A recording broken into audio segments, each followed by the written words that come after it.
Call the Wisconsin Rapids Waterworks and Lighting Commission meeting to order. First order of business is approval, additions or corrections to the minutes of the following meetings. We had a regular commission meeting held on July 11th, 2018. I move that we accept those minutes as submitted. Okay, Joe made the motion. I second the motion. John Harper second. All in agreement, please say aye. Aye. Are there any nays? Okay, action items. Potential water rate case filing.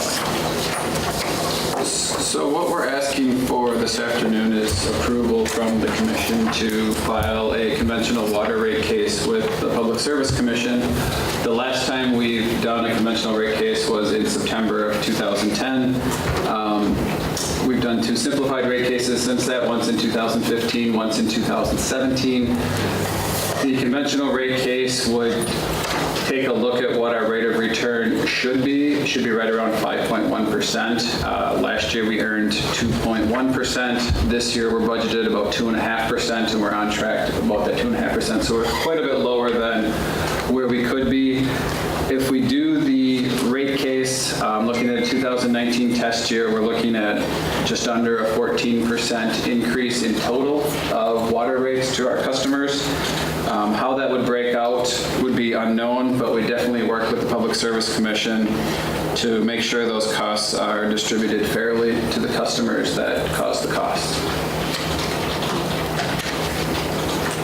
And we're expecting it to take approximately 6 months to get through the entire process with the Public Service Commission. So if we do file in August, we'd expect probably a February or March decision from the Public Service Commission, and then the next month is when we would implement the new rates.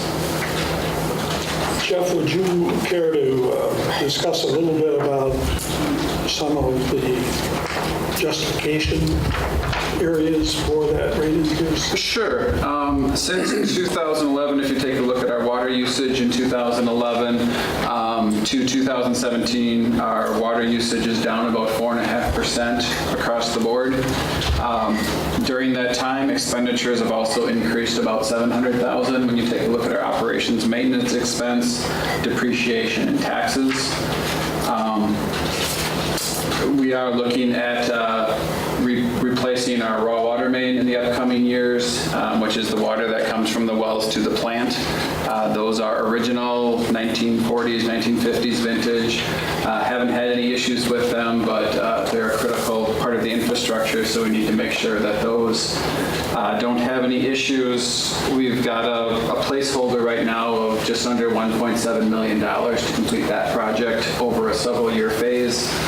And there's also some language changes we're looking at making in our bulk water rate, just cleaning that up, and then some of our other charges, just kind of cleaning up the language and just making it easier to understand. Thank you. So I believe we would need a motion to proceed with filing a rate case. I would move that we proceed to file the rate case with the understanding that the target increase would be approximately 13.7%. Okay. John Bergen made the motion to proceed with the rate case. I'll second that. Rick Merdan, second. Is there any other questions or discussion? I would just say that, in our analysis, that range is well within what we've seen from other municipalities, and it's important to be proactive in this regard. So. Okay, thanks. Anybody else? Okay, then all in agreement, please say aye. Aye. Are there any nays? Okay, the motion passed.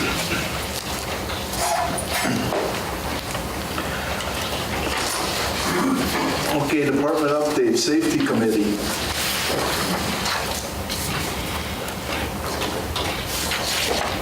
Sean, have you been able to spend more time or time that you were hoping for this summer to go out in the work areas crews and work with the crews? Since last commissioning, I have not been out.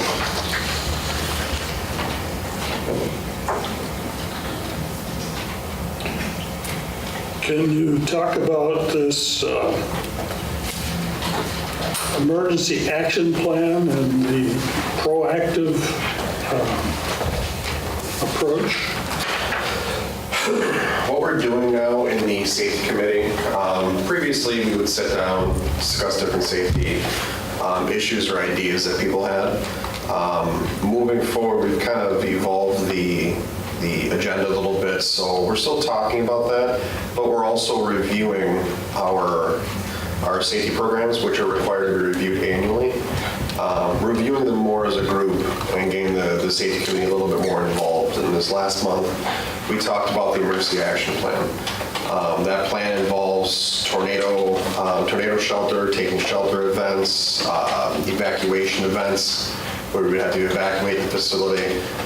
We have done tornado drills in the past, hoping to get a fire drill in before the end of the summer for the facility, just to make sure we're reviewing that. And just going over the overall different emergencies that we cover within the plan to make sure everybody's prepared. Hopefully we'll never have to do anything for real, but it's always good to be prepared. Any other comments or questions? If not, the line superintendent report. This is the first time in my recollection that the scale of call-ins was 2. So that's a good sign. That is.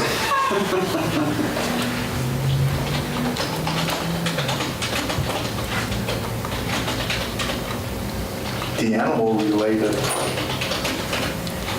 One for the summer. One squirrel got killed? Was a good month. That's pretty good. I'm not familiar with the bike trail equipment relocation. Can you fill me in on that? Sure, that's the city project along 2nd Street and Expressway between, the Expressway and Grand, I guess. They're moving that bike trail in there, so we had to move all of our bolts and transformers, poles and everything. Okay, thank you. That's the phase 1 there? Or? Yeah, yep. Scott, is there when do they expect to have that phase 1 done?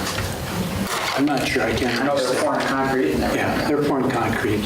They're along 2nd Avenue now, and they have 3rd Street done. Supposedly, well, there's some sections that are missing, but they're filling that in.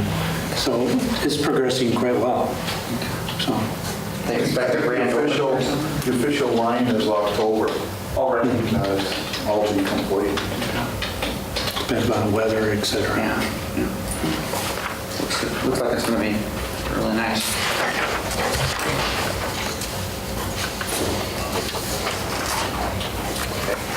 Anything else with Josh? If not, the water department operation report?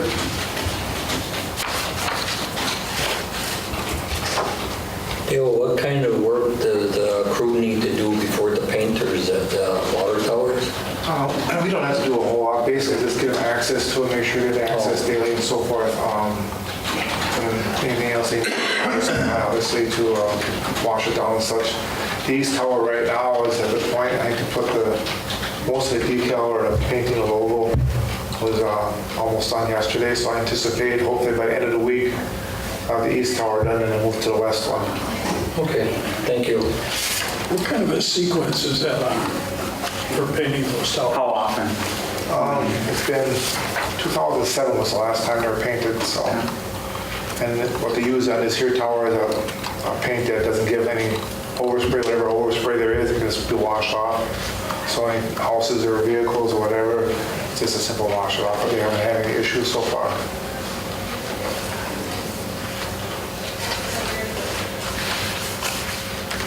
Glad to see we got rid of another lead service.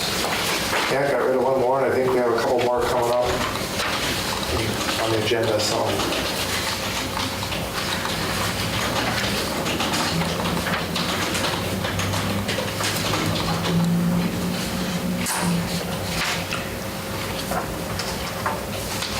Okay, customer support services. Well, I like the idea that the new management is continuing to make improvements in our collectibles, so the 30-day wasn't quite on target, but the longer ones were definitely good, so excellent. And I was interested in the new graphic for the payments by channel. I understand what EFT is, I understand what cash register is, but then what's the iView? iView is our software. So those are are you talking about the blue iView payments? Yeah. Those are the payments we receive in the mail. Those are just the payments we process through the mail, through our software. Okay. And then there's a number of different smart hub. What's the difference there between the smart hub web, smart hub? So it's just the mobile is through them paying through their phone. Right. Smart Hub Web is like an e-check. You can do it through your checking account. It's Okay. just through Smart Okay. Hub, excuse me. And then, did you ask about OBI? That was online banking. That was the next question. Okay. Well then, because I do mine on the smart hub, so I didn't know which category that would fall into though. Can you ask that question again? I'm So sorry. I do mine on the Smart Hub app. So which one does that fall into? Does that fall into the Smart Hub web? Or? That would actually be Smart Hub Mobile. It's actually a from pretty my small iPad. portion, right? Okay. That's from the app. Okay. Well, that's interesting to see that. There's a lot of different payment options, so it's, Which one is the lowest cost for fireworks and lighting? I'm not really sure. I think anything that we do that doesn't involve opening up mail, so I would say the EFT, that's our own payment. We take care of all of that in here, and that just immediately comes from the bank on the due date. And any of the Smart Hub, OBI, and Pay Now, all of those are really easy. So what's the OBI? It's online banking. Online banking. Like if you go in, Okay. yeah, right, if you want to, Yeah. yeah. Okay. As far as cost per transaction, OBI is probably the lowest just because there's no banking fees by us other than one check or one electronic transfer that comes in. So customer pay. Is there a way to promote that? I mean, we promote EFT quite a bit too because that's a pretty low cost per customer too because that's the one transaction that we're paying for. And we do occasionally promote that on our bills and in our newsletter. But are there like ACH fees or something associated with that, or no? There's a small fee, but it's not Significant, not like a credit card fee or something? Right. Okay. Thank you. And we do not take credit cards, do we? We do take Well, Smart Hub, We do. you do. You can pay at the front Smart Hub is on a credit card? That's what I do, so I get earn miles for paying your bill. That's so you go on vacation on it. All right. But before the Smart Hub application, I think there was like a 3% Right. fee or whatever. But now with the Smart Hub, there's no fee, so there's no reason not to do it and earn the miles. Yeah, I always thought the biggest was the direct deposit, other than the cash register, of course. But there's only 11 people. Well, EFT is electronic funds transfer, right? Right. That's 3,700. The red. Okay. And that comes out of somebody's checking account. Yeah, automatic transfer, right? The OBI is when you're going in there and. Right, you're actually doing it yourself. Right, You right. sign up for Versus EFT just goes Yeah, automatically. you sign up for it and you're on it, and you don't have to worry about it until you choose to go off. Right. So what is the cost for the iView option? For us? The iView payments itself, Yeah. the blue line. I mean, that's probably our most labor intensive just because of the cost per transaction of somebody opening the mail, entering it, doing the deposit and everything. I don't have what that cost per transaction is with me, but I know that's our most expensive. Between that and Cash register can't be very Cash cheap register is either. not cheap either, exactly. Yeah. Those two are labor intensive.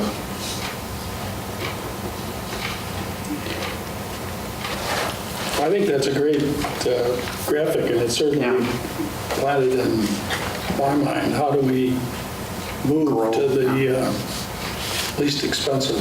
Yeah. And what's Pay now? I'm not familiar with that. Is that like Apple Pay or something? No, that's on our website too, where you don't have to create, like if you are on Smart Hub, you actually have to create a password and you have to remember what that is. If you go on to Pay Now, you can make a one-time payment. Okay. As long as you know your account number, without having to set any of that up. It's just really convenient. So the challenge is find a creative way to get them all on the least expensive Yes. approach. We're doing better than most utilities as far as electronic funds transfer payment. A lot of them aren't near where we're at. As long as the pitch is not to save paper. Hey, I still go to the cash register. I really like the colors. For a colorblind person, this is probably one of the more understandable graphics.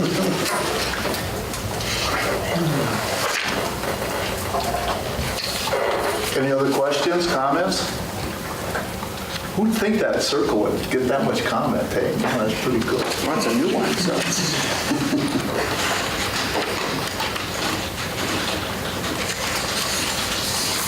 All right, how about Director of Finance report?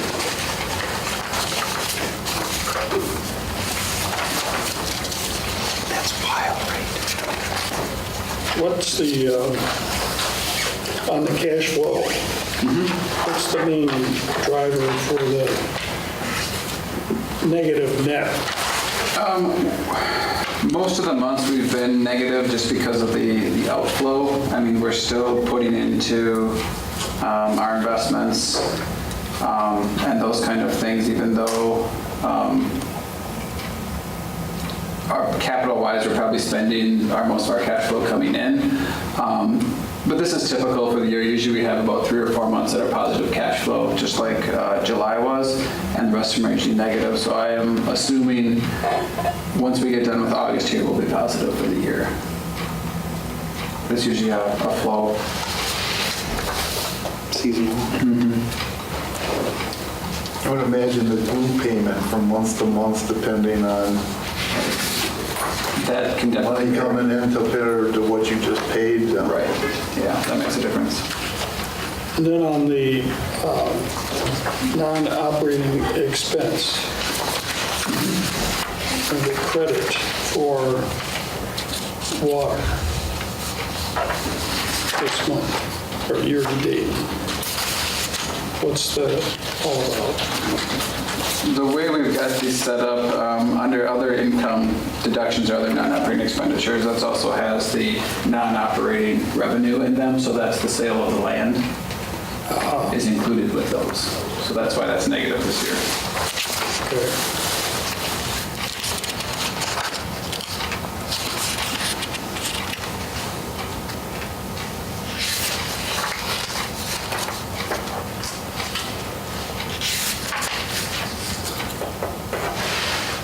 Looks like we're on par or within budget, being halfway through the year. I didn't see anything that really flagged No any I concerns. think we're pretty good shape this year. Any other comments? If not, the Information Systems Administrator report. So who would be included in that NISC cybersecurity training? Everybody, all employees, including you guys. Okay. So we'd set up a session for you guys as well. So we get any phishing things, we don't respond to them or anything.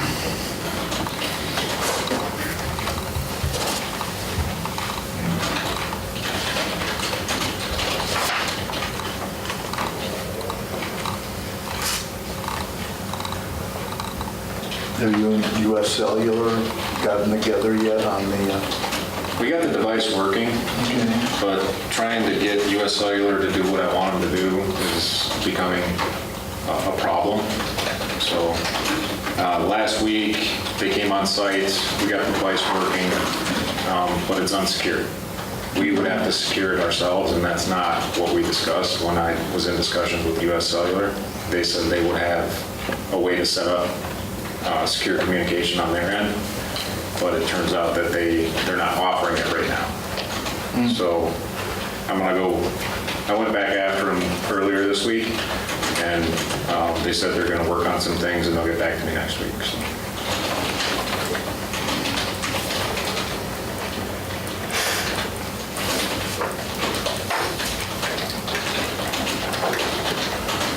Anybody else? If not, the conservation manager report. Sean's not here, but just make absolutely certain he's got the heads up on informing the industrials go on about this rate increase. Yeah, we'll hold off from making final until next week. Yeah. Because he's gone over. Yeah. Got it.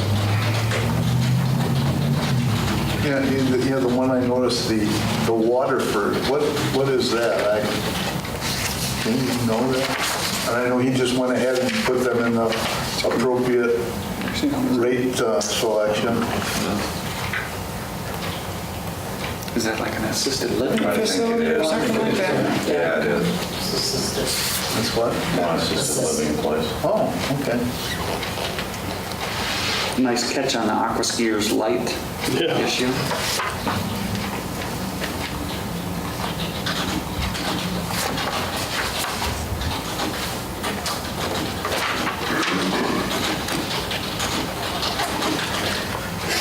So all of the TOD developments, how does that affect us in terms of, how we're purchasing power? I mean, is that translated? Do you know what I mean? So that we're not using as much on-peak demand power? Running or what was the question? So so if somebody switches to time of day, and so they're saving 50%, does that hit us? Yes. And but I don't know if that was something we pass on because now we're not using peak as much, or? I mean, it might be captured in the next rate case, electric rate case, but that would be the only time it could be, Okay. we could revise our rates to address it.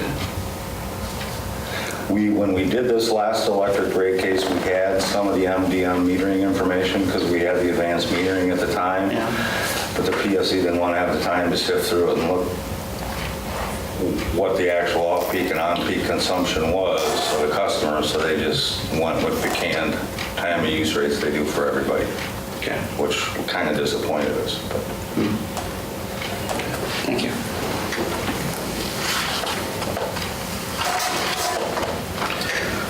The Director of Engineering and Electric Operations report. It looks like you're wrapping up on some projects. What's the next one? Well, It's we'll getting probably fixed be, right now, right? yeah, we'll be looking at budgeting for next year, and we've been in discussions with ATC on some substation changes and additions, so I think that's probably the next big thing that I'm working on. Okay. Yep. Tyler's working on the wells, putting soft starts in at wells 1, 2, and 3, so he's been busy doing that. Good. Yep. And so did we, I know there was the process was complicated, but have we gotten reimbursed from insurance for the transformer? I know it was kind of in flux or whatever, but I don't know if we ever. Check right away. Yeah, we got that right. We got it Right away. Okay. Yeah. All right. Yeah. They gave us an advance probably within a week of them being Yeah, on site, so it right. was really quick, and then the rest of it came shortly Okay, after. good. And the rewind of the other transformer, that'll take place after January? Right, so the transformer was loaded the same day we had the crane to offload the new one. It is now sitting at the plant in Minnesota. They won't start the rewind process or the billing process till 2019. And I anticipated coming back sometime in April or May of next year. Of course, they wouldn't go ahead until we approved the budget to do that, right? Or did we- Well, you guys did approve it Yeah, we already. pre-approved it or whatever. Yeah.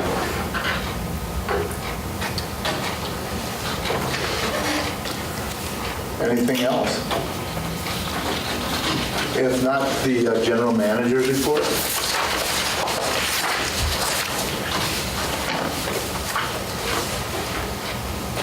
Jim, you want to talk about the anticipated rate improvement for power? Yeah, wasn't aware of it yet until yesterday. The Blue East Power Supply Group met and decided, because we were doing so well in the budget this year, to take a 4.5% rate reduction on wholesale power rates. So basically what Water and Light pays for its wholesale power will be 4.5% less starting August 1st all the way through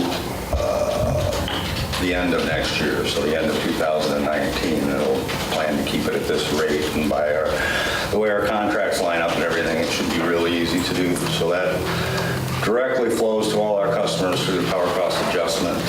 So it'll be, probably a 3% rate reduction for the customers going forward for the rest of this year and next year. So, Did I get that right? A rate reduction? a rate reduction, correct. Super.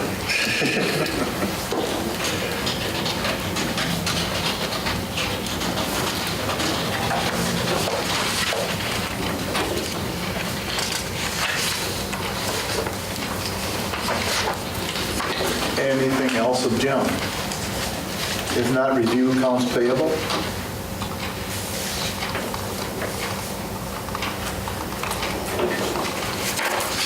I have on page 3, it's the Wisconsin Rapids pilot payment. It's $622,000, I believe.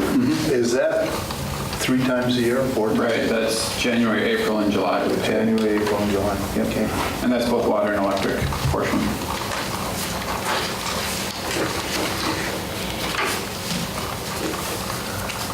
We have one item here, it says private lead service replacement. Does that mean we did it for like a private landowner? What does that mean? You know, that was one where we had a service that was leaking, and we went and diagnosed it, and we thought it was going to be on their side. Come to find out, it was right at the curb valve itself on our side, but it was really an odd situation. I had it once before. When you shut the curb valve off, your noise and water goes away. It was this really odd thing. So when a contractor or plumber came to fix their side, it was actually on our side. So we took care of the customer portion. Yeah, should have been ours. Okay.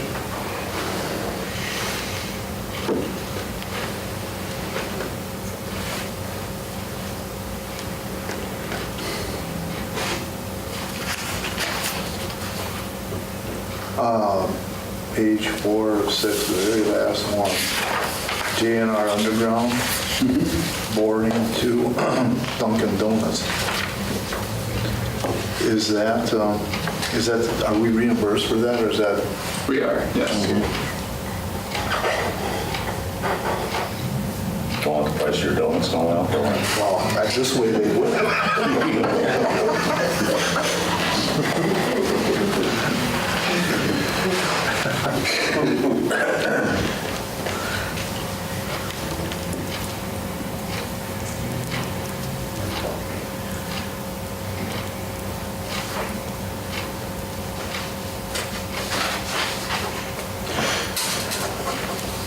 Anything else?